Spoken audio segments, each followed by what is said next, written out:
Thank you to Toastmasters, Zanesville, Ohio, home of the wide bridge overlooking the Muskingum River, for visiting management students at Zanes State College.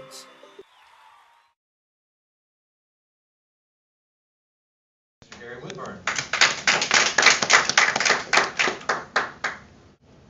A truly great communicator like Martin Luther King goes below this red line and uses more than one avenue of communication, and also amplifies the signals on the channels that he uses.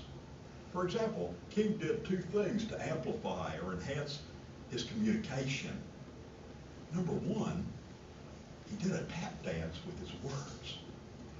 He repeated words over and over again so as to plant the ideas of those words in the minds of his listeners through his verbal tap dance. And number two, he went below this red line and used a second avenue of communication, sight, in an indirect way by using visual metaphors. Now, if you use a visual metaphor, what happens? People in your audience bring up visual memories. They bring up visual images, and as a result, the visual metaphor is a type of visual aid. So let's look at these two ways that King enhanced his communication in more detail. Number one, he did a tap dance with his words over and over again.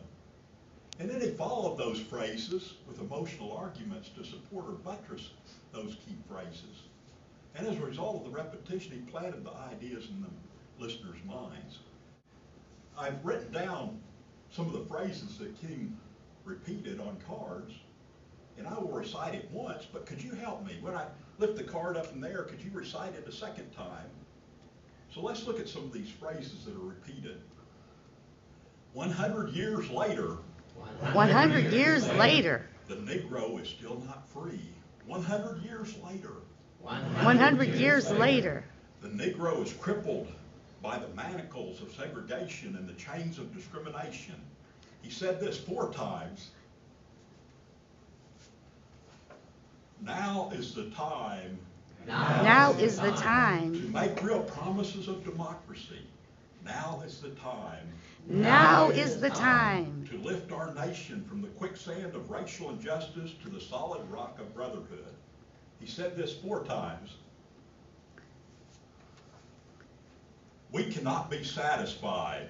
We cannot be satisfied. As long as our bodies, heavy with the fatigue of travel, cannot gain lodging in the hotels of the cities. We cannot be satisfied. We cannot be satisfied. He said this 4 times. I have a dream. I have a dream. That one day this nation will rise up and live out the true meaning of its creed. We hold these truths to be self-evident, that all men are created equal. I have a dream. I have a dream. He said this 6 times. Let freedom ring. Let freedom ring. From the prodigious hilltops of New Hampshire. Let freedom ring. Let freedom ring. From every hill and molehill of Mississippi. He used this 9 times. Go back. Go back. To Mississippi. Go back. Go back. To Alabama. He said this 6 times. So what did King do? Like a tremendous cheerleader, he used repetition. He used repetition. He used repetition. What did you do if you met the governor of Ohio? Ice skating.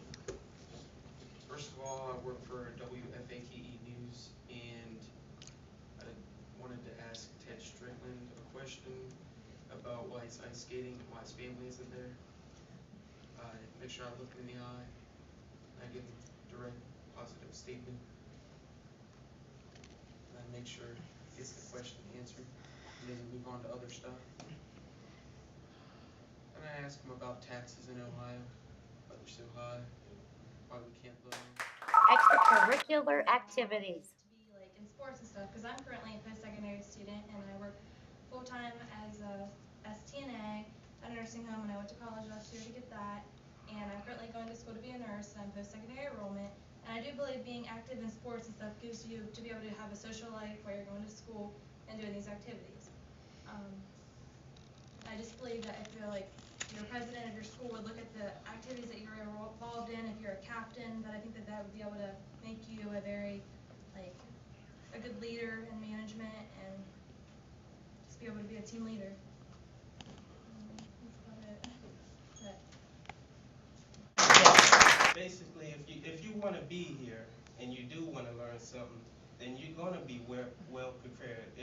Even if you come here knowing nothing, if you're willing to sit there and listen to the instructors and learn anything, then you will be well prepared.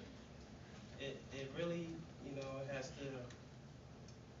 And if you're a student that really doesn't want to be here, if you have an instructor like Sherry, I'm sure she can talk you into wanting to be here. I'm gonna get my extra credit for that. But yeah, basically it has to do with your instructors and your work ethic. You have to work hard at things. You can't be lazy. I mean, it's good to play video games and everything, but that can't be all that you do. But yeah, I guess. Video games. Maybe 4 or 5. And the first game system that I actually play was actually Sega Genesis. And how the games work for that, you like cartridges and you put them into a slot. And graphics was okay because they really weren't that great. They were like 2D. But in the modern day, they went from 2D to 3D dimensional games, like with the PlayStation 3. With the old game systems, they did play video games. Nowadays, they can play CDs, the PlayStation 3 play Blu-ray, and also you can play online. And the way that you have to do that, you have to buy an Etherport cable to hook up to your computer to go online. Unfortunately, I don't have one of those, so I don't really know what it's like to play online, but you really don't need to play online to experience the video games. But the modern day games are really neat because they really tell how realistic that things look like. And let's see. Like with Football player. Madden NFL 2009. I got that like 2-3 years ago, I think, and I bought it for the Xbox 360 because that's a game system that I couldn't have. And what you basically need to do, you need to manage your players to eventually get them into the Hall of Fame. Now, as you build up to that, you can go into the Super Bowls and the Pro Bowl and things on that line, and that's all I have to say. Great. So all the college prep classes, and I was able to do it. So if I can do it, I think anyone entering college can do it. I would suggest taking the classes that you can handle and don't sell yourself short. Try everything you can, join activities, do fun stuff, and that'll make you a more better-rounded person.